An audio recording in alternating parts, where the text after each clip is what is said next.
Saudi আরবে আজকে 4 বছর এই প্রথম দেখলাম ঘুড়ি উড়াইতে। ঘুড়ি উড়ে করে দেখতে বাংলাদেশে একদম চিল চিল পাখির মতো।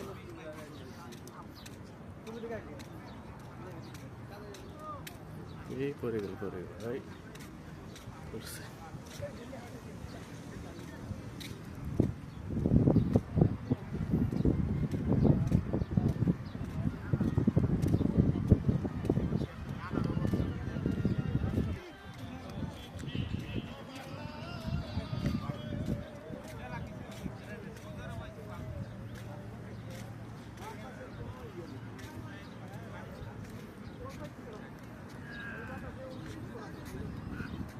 এই ঘুড়ি আমার জীবনের প্রথম দেখলাম, একবারে সেম ঈগল পাখি। বাঙালি বলে কথা, বাঙালি ছাড়া এসব করতে পারে নাকি?